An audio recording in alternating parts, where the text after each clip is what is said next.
Alors il y a quelques mois, la SAFER s'est interrogée sur la manière de contribuer de manière concrète à la préservation de la biodiversité, voire à sa reconquête. Et on s'est rapidement tourné vers l'idée de mettre en place chez des attributaires SAFER, des attributaires de foncier, un programme de plantation de haies composites.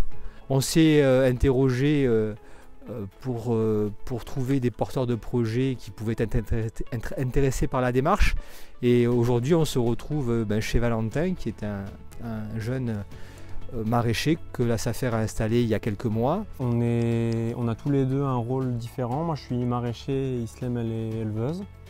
Et du coup, le GAEC des métis au jardin, c'est les métis, les brebis au jardin maraîcher. On joue le rôle d'ensemblier, c'est-à-dire qu'on a construit un partenariat pléthorique avec différentes institutions qui font autorité en la matière, notamment le GR-CIVAM qui a élaboré ici sur ce travail-là, sur ce dossier-là, le diagnostic parcellaire et le projet concret avec le choix des essences. Donc la SAFER a mandaté le CIVAM après avoir repéré 4 agriculteurs volontaires pour planter des haies sur le département. Le premier travail a consisté en un diagnostic initial donc sur les 4 fermes dans les Alpes de Haute-Provence où on a pu déterminer les objectifs que se donnent les agriculteurs. Donc quand on plante une haie, on peut avoir tout un tas d'objectifs.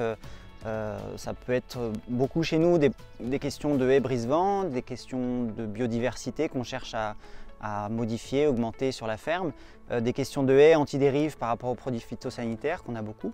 Alors clairement pour la partie en tout cas élevage, pour les brebis, ça casse l'avancée du vent. Donc pour elles, ça leur permet d'être plus à l'abri puisqu'on est dans la vallée de la Durance et que clairement le gros du vent arrive derrière nous, donc derrière la nouvelle haie.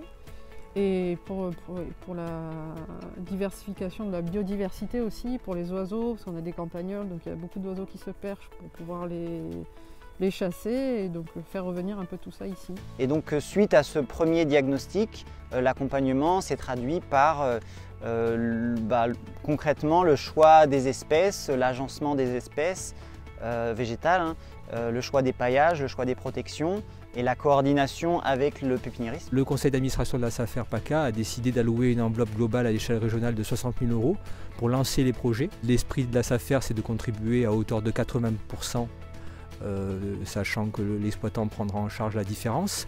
Et nous finançons le volet études, diagnostic parcellaire, élaboration du projet, choix des essences. Et nous finançons également le coût du matériel végétal, des plants, et du matériel de protection et de paillage qui est indispensable. Et nous pouvons également intervenir, le cas échéant, sur un point important, c'est le financement du matériel d'irrigation, parce qu'on sait qu'on est en contexte méditerranéen. Nous, à notre charge, on a eu le travail du sol, donc la partie préparation, la mise en place du paillage, et la mise en place du système d'irrigation. Donc là, il y a un goutte à goutte qui va alimenter du coup toute la haie. Donc ça a été notre partie, et la plantation. Alors aujourd'hui, on plante le premier kilomètre chez Valentin. En ce moment même, à Reillanne et à Manosque et à Fort-Calquier se plante également 1 kilomètre de plus chez 3 autres attributaires SAFER.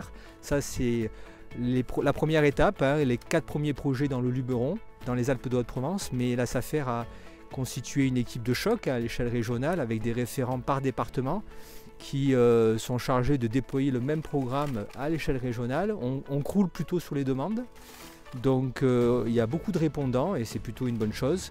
Donc l'objectif, c'est de poursuivre ça dans les 4 autres départements. Et puis évidemment l'objectif, c'est de déployer ça à vitesse grand V. Et il faut savoir qu'il y a des entreprises au titre de leur programme RSE, de leur politique RSE, qui sont extrêmement intéressées par cette démarche-là et évidemment pour venir cofinancer. Et ça permettra de démultiplier ce programme-là à l'échelle régionale.